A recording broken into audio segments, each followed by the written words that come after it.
catching up with this week's Taylor Athlete of the Week. It is softball player Cassie Kuizin, who is also named not only the Crossroads League Player of the Week, not only the Taylor Athlete of the Week, but you're also named the NAIA National Player of the Week as well. What does getting all these honors mean? I mean, it means a lot, especially with it being my senior season, my last season. I'm just trying to take all of it in and just enjoy it each game. A dominant week for you, to say the least. 6 games. We'll go to the notes here to make sure we got all the numbers right. Batted .650, slugged .1800, on-base percentage of .741. You had 6 home runs, including in 3 straight at-bats in 4 straight games, 3 doubles, a triple, 13 runs batted in, 12 runs scored. Oh, and by the way, in the first game against Spring Arbor last week, you also hit for the cycle in order. Where did all of that come from with all your success last week? I was struggling a little at first, and I was talking to a few friends of mine, and I just worked a little on some small mechanic things and then a lot on my mental approach to the game, and I think it helped a little.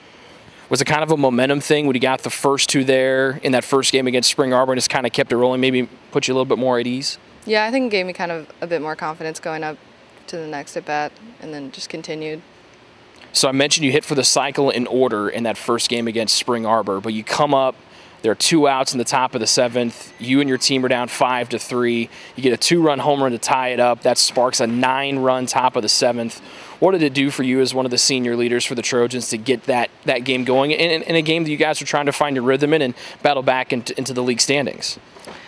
Yeah, honestly, when I just went up to the plate, I saw there was a runner on second, and I was just trying to get to the next batter and get that run in, get to the next inning, and just kind of battle back, and hopefully that would give our team some momentum going into the rest of the season.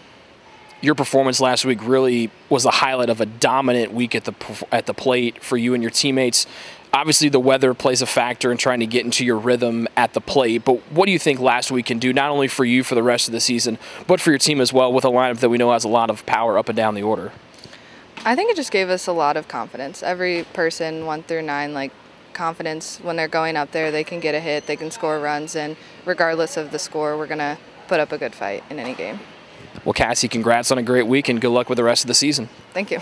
That's Cassie Kuizin, this week's Taylor Athlete of the Week. If you can't make it out to Goodecoons Field to watch the Trojans in action, you can watch them live on the Trojan Sports Network, where you can find all of their home games broadcasted. For this week's Taylor Athlete of the Week, Cassie Kuizin, Rick Johnston, Trojan Sports Network.